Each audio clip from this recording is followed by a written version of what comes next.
What's up, y'all? I'm just out running a couple errands right now, but got another topic that I want to talk to you guys about.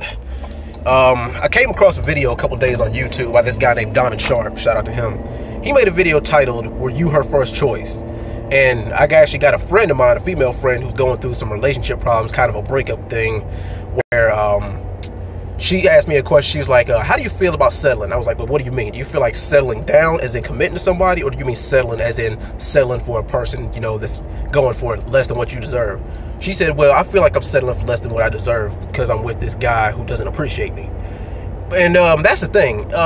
As far as you being somebody's first choice, let's keep it real.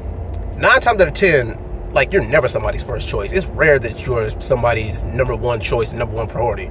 I mean, because look, it's 2018. Everybody has options. Everybody has, their selection of what they want, to choose from in a person.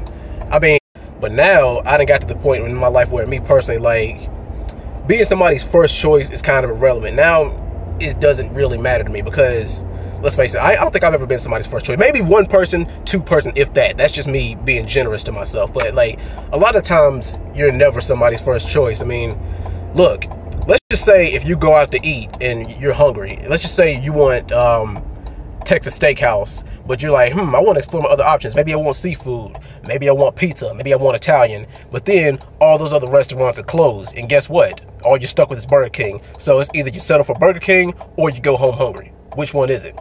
And that right there is the issue. I mean, like I said, everybody wants to feel special. Everybody wants to feel like they're number one, that they're a priority, not an option.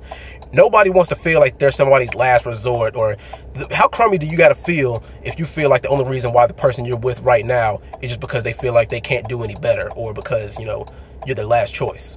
And there's a phrase that you're never supposed to put all your eggs in one basket. It was a girl who I was talking to probably about 2 or 3 months ago, but we had some previous history before that. She was like, well, I don't know if we could be together because you seem like you're the type of guy who talks to more than one girl at a time. Well, let me be the first one to tell you this. You damn right to talk to more than one girl at a time. And let me tell you why. Because in this day and age, with all the options people have, it's hard for me to commit to well, not even really commit. Commit ain't really the word I use. Invest. That's the word I want to use. It's hard for me to really invest in one person because it seems like every time that I want to show a girl that I'm all about her, I'm like, well, oh man, she might be the one. Let me go ahead and just stop talking to everybody who I was talking to. Let me cut off everybody and let me show her that I'm 100% down with her. Every time I do that, she always bullshits me or give me the runaround, or she always says that, well, what we have right now is good. I just think that we're just better off as friends. And then it's like, okay, well, I wasted 2-3 months trying to get to know you only for you to tell me that you only just want to be my friend. It's like, well, you just wasted my damn time. And that right there, that's another catch-22, is that everybody wants to be somebody's number one, and everybody want to feel like they're the center of somebody's universe, but they don't want to give up their options either. Ladies, tell me this. How many dudes do y'all have in your cell phone or in your inbox on Facebook or Instagram right now that you can call them right now and say, hey, daddy, I'm horny, come and get some, and they be over there by the time you hang up the phone? Don't worry.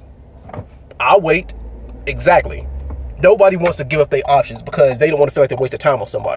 And that's why it makes me hard to really invest in a woman because, like I said, I've had a problem with getting cut off for exes, baby daddies, or just any other dude who wants to come in, because I think the reason why is because they know that a guy like me isn't going to go anywhere, so they figure that they can just keep me in their back pocket. But not now, because I feel like if you give me the runaround, or if you're choosing somebody else over me, then I feel like I'm just going to take my business elsewhere.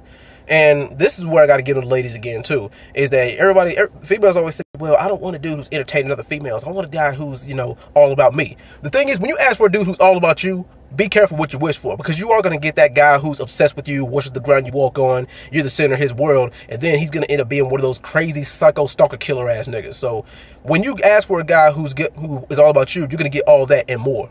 And don't get it twisted, because when I'm in a relationship with a woman, I am 100% committed. It's just that a lot of people's baggage and what they got going on in their life, that blocks a lot of their options and a lot of their blessings too. You might be trying to talk to somebody new, and then guess what? Your ex comes back in the picture. Your baby daddy might come in the picture. Your kids might be occupying your time.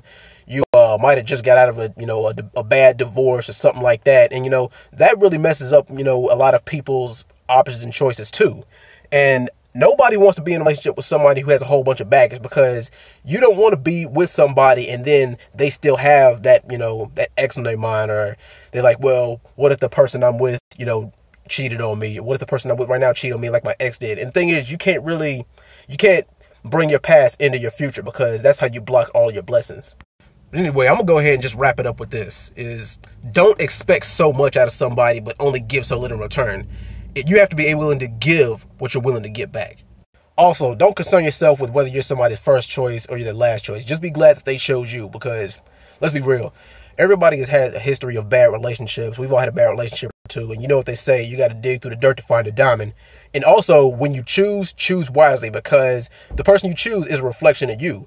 And don't choose that person just because you feel like you're lonely or you're out of options, or mainly just because you feel like you need to hop from one relationship to the next just to piss off or just to spite your ex. Because when you do that, you not only waste the person you're with's time, but you're wasting your own time as well. So when you choose wisely. But anyway, you guys tell me what you think about this.